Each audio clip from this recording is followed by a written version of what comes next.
Hello everyone, welcome to the lecture.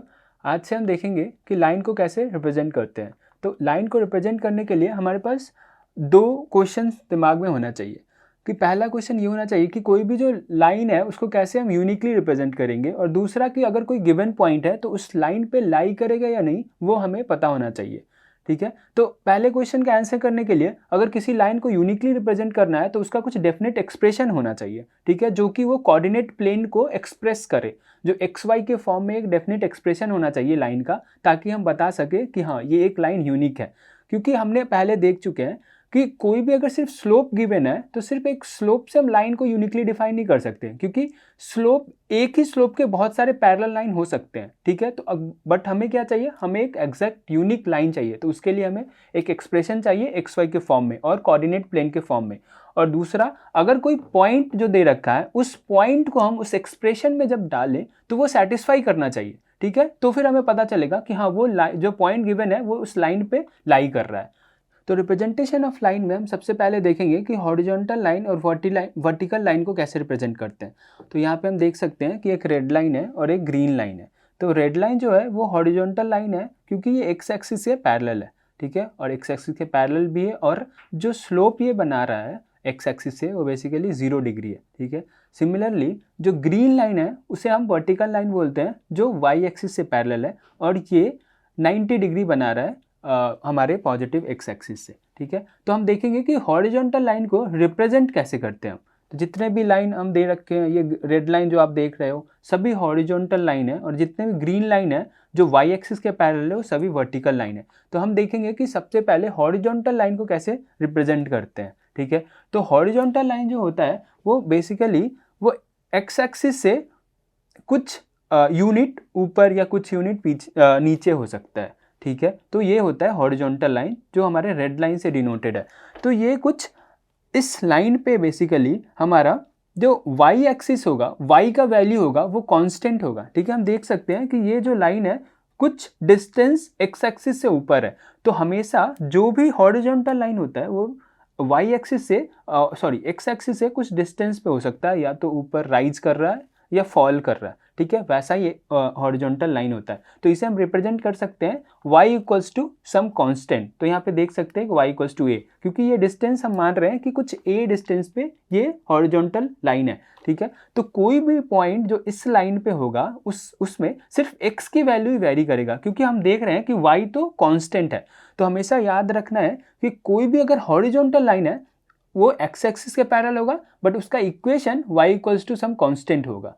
ठीक है, वैसे ही हम वर्टिकल लाइन देख सकते हैं। जब वर्टिकल लाइन को हमें रिप्रेजेंट करना होगा तो वर्टिकल लाइन तो वाई एक्सिस के पैरेलल है, बट ये कुछ एक्स एक्सिस से कुछ वाई एक्सिस से कुछ डिस्टेंस पे होगा। ठीक है, वाई एक्सिस के या तो पॉजिटिव डायरेक्शन में हो सकता है इस साइड, या तो ये नेगेटिव डायरेक्शन में हो सकता है। ठीक है, तो इसे हम कैसे रिप्रेजेंट करेंगे, इसे हम रिप्रेजेंट करेंगे क्योंकि हम देख सकते हैं कि इस पे x का वैल्यू हमेशा कांस्टेंट होगा। तो x का वैल्यू अगर कांस्टेंट होगा हमेशा, सिर्फ y का वैल्यू वेरी करेगा। तो x equals to some constant, यहाँ पे दे रखा है x इक्वल्स टू b।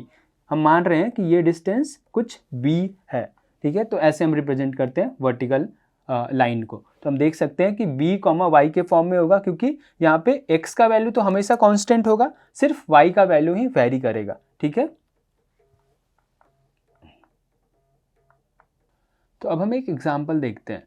तो इस एग्जाम्पल में हमें कुछ इक्वेशंस फाइंड करने हैं। तो हमें ये क्वेश्चन है कि find the equation of the lines parallel to the axis passing through 5,7। तो हमें एक हॉरिजॉन्टल लाइन देखना है और एक वर्टिकल लाइन देखना है जो कि 5,7 से पास कर रहा हो। तो अगर हम हॉरिजॉन्टल लाइन देखना चाह रहे हैं तो एक हॉरिजॉन्टल लाइन जो एक्स एक्सिस से पैरेलल हो और कितने डिस्टेंस पे हो, बेसिकली 7 डिस्टेंस पे हो, 7 यूनिट अप हो, क्योंकि ये 5,7 से पास करना चाहिए। ठीक है, तो हमें पता है कि कोई भी हॉरिजॉन्टल लाइन हो उसका इक्वेशन क्या होता है, वो पैरेलल तो एक्स एक्सिस से होता है, बट उसका equation y equals to some constant के फॉर्म में होता है। ठीक है, तो यहाँ पे क्या है, हमारे 7 से पास करना चाहिए, तो y इक्वल्स टू 7 एक लाइन हो गया जो हॉरिजॉन्टल लाइन होगा। और अगर हमें वर्टिकल लाइन चाहिए तो वो y एक्सिस से पैरेलल होगा, बट कुछ डिस्टेंस पे होगा y एक्सिस से। ठीक है, तो यहाँ पे दे रखा है कि उसका डिस्टेंस कितना होना चाहिए, 5 होना चाहिए। तो ये पैरेलल तो y एक्सिस से है, बट इस लाइन का इक्वेशन क्या होगा, x इक्वल्स टू 5। क्योंकि यहाँ पे x का वैल्यू हमेशा कांस्टेंट होगा और इस हॉरिजॉन्टल लाइन पे y का वैल्यू हमेशा कांस्टेंट होगा। ठीक है, तो हम देख सकते हैं कि y इक्वल्स टू 7 और x इक्वल्स टू 5 जो है हमारा इक्वेशंस है। अब हम देखेंगे पॉइंट स्लोप फॉर्म। तो हमें पता है कि कोई भी इक्वेशन है, कोई भी लाइन है, तो कोई भी लाइन का अगर सिर्फ हमें स्लोप दिया जाए तो स्लोप से हम उस लाइन को यूनिकली डिफाइन नहीं कर सकते, क्योंकि एक स्लोप के बहुत सारे पैरेलल लाइन हो सकते हैं। ठीक है, तो हमारे पास स्लोप के अलावा एक पॉइंट भी होना ज़रूरी है, तभी हम उस लाइन का इक्वेशन यूनिकली लिख सकते हैं। ठीक है, तो यहाँ पे दे रखा है कि for a non vertical line L with a slope M and a fixed point x0 y0। तो हमें दे रखा है कि उस लाइन का जो लाइन है L, उसका स्लोप M है और एक पॉइंट से पास कर रहा है, x0 y0 से पास कर रहा है। ठीक है, तो अब हमें उस लाइन का इक्वेशन निकालना है अलजेब्रिकली। ठीक है, तो हम क्या करेंगे कि एक आर्बिट्री पॉइंट ले लेंगे x, y, जो कि इस पॉइंट पे लाई कर रहा है, और हमें पता है कि इस लाइन का स्लोप क्या है, m है। तो अब हमें इक्वेशन निकालना है अलजेब्रिकली, इस लाइन का इक्वेशन निकालना है। तो हमें पता है ऑलरेडी कि ये स्लोप, इस लाइन का स्लोप क्या है, m है, और दो डेटा पॉइंट, बेसिकली एक डेटा पॉइंट हमने आर्बिट्ररी लिया और एक डेटा पॉइंट हमें गिवन था। तो हमें पता है कि 2 पॉइंट से हम स्लोप का वैल्यू निकाल सकते हैं। ठीक है, तो हमने स्लोप का वैल्यू निकाल लिया, तो क्या हो जाएगा स्लोप का value y minus Y naught upon X minus X naught, और उसको हमने m से इक्वेट कर दिया, m जो कि गिवन है उस लाइन का स्लोप। ठीक है, तो अब हमारे पास जो इक्वेशन आ गया y minus Y naught cross multiply करने के बाद equals to m x minus X naught, ये इसी को हम पॉइंट स्लोप फॉर्म बोलते हैं। जब भी हमारे पास एक पॉइंट गिवन हो और स्लोप गिवन हो तो फिर हम इस फॉर्म में इस लाइन का इक्वेशन लिख सकते हैं।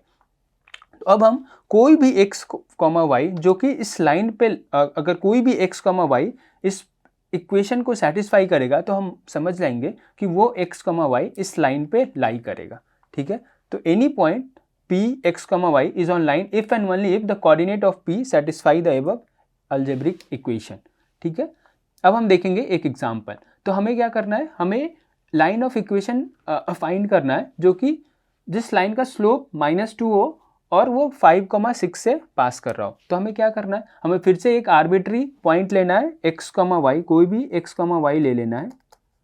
ठीक है, और फिर हमें क्या करना है, इसका स्लोप कैलकुलेट करना है। हमें पता है कि अगर 2 पॉइंट किसी लाइन पे लाई कर रहा हो तो उसका स्लोप हम सिंपली कैलकुलेट कर सकते हैं और उसको हम -2 से इक्वेट कर सकते हैं। और हम ये देख भी सकते हैं इसका slope negative positive x axis से अगर एंटी क्लॉकवाइज देखेंगे तो ये 90 से ज़्यादा है, मतलब इसका स्लोप का जो वैल्यू होगा कुछ नेगेटिव होगा, और यहाँ पे भी नेगेटिव वैल्यू दे रखा है -2।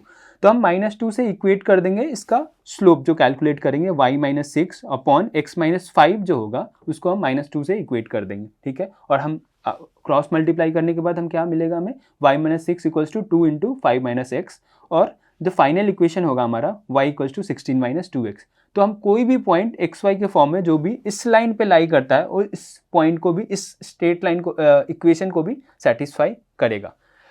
पॉइंट स्लोप फॉर्म के बाद अब हम देखेंगे कि अगर 2 पॉइंट दे रखा है तो फिर कैसे हम इक्वेशन ऑफ लाइन निकाल सकते हैं। तो हम देखेंगे कि अगर 2 पॉइंट दे रखा है किसी भी लाइन का, लेट्स फॉर एग्जांपल यहाँ पे दे रखा है कि एक पॉइंट है P और एक पॉइंट है Q, x1 y1 और x2 y2। ठीक है, तो फिर हम क्या करेंगे, एक आर्बिट्री पॉइंट ले लेंगे x, y। ठीक है, इसी लाइन पे जो लाइन L है। तो अब हमें पता है कि जो ये तीनों पॉइंट दे रखा है P, Q, R, ये तो बेसिकली कोलिनियर है। कोलिनियर हमें पता है कंडीशन ऑफ कोलिनियरिटी क्या होता है कि अगर एक ही लाइन पे तीनों पॉइंट अगर लाई करे तो बेसिकली दोनों का स्लोप सेम होना चाहिए। कि इनका स्लोप जो होगा PQ का slope of PQ and slope of PR। तो PQ से जो स्लोप हम कैलकुलेट करेंगे, क्योंकि दोनों एक ही लाइन पे लाई कर रहा है, और PR क्योंकि वो दोनों भी एक ही लाइन पे लाई कर रहा है तो दोनों का स्लोप सेम होना चाहिए। तो अब हम स्लोप कैलकुलेट कर देंगे। तो हम कैसे कैलकुलेट करेंगे, PR का स्लोप हम कैलकुलेट कर सकते हैं y minus y1 upon x minus x1। ठीक है, वैसे ही हम PQ का स्लोप कैलकुलेट कर सकते हैं y2 minus y1 upon x2 minus x1, और दोनों सेम होगा क्योंकि दोनों एक ही लाइन को रिप्रेजेंट कर रहा है तो दोनों का स्लोप सेम होगा। अब हम क्रॉस मल्टीप्लाई कर देंगे तो अब जो हमारे पास इक्वेशन बचेगा ये 2 पॉइंट फॉर्म है, जिसमें हमें अगर 2 पॉइंट दे रखा है तो हम कैसे इक्वेशन निकाल सकते हैं। तो ये हुआ बेसिकली 2 पॉइंट फॉर्म। तो अब हम कोई भी एक्स वाई जो इस यहाँ पे अगर इस इक्वेशन जो हमने डिराइव करा है, अगर इस पॉइंट पे एक्स वाई अगर कोई भी लाइन अगर सेटिस्फाई कर, कोई भी पॉइंट अगर इस लाइन को सेटिस्फाई कर रहा है तो मतलब वो एक्स वाई पॉइंट इस लाइन पे लाई करता होगा। ठीक है, तो यही दे रखा है। अब हम एक एग्जाम्पल देखते हैं। तो हमारे पास 2 पॉइंट दे रखा है P और Q, -4, -2 एंड 5, 10। ये 2 पॉइंट दे रखा है हमें और हमें इक्वेशन ऑफ लाइन निकालना है। तो हम क्या करेंगे, फिर से हम एक आर्बिट्री पॉइंट लेंगे कुछ भी जो इस लाइन पे लाई करता होगा। ठीक है, तो x, y हमने एक आर्बिट्री पॉइंट ले लिया यहाँ पे x, y।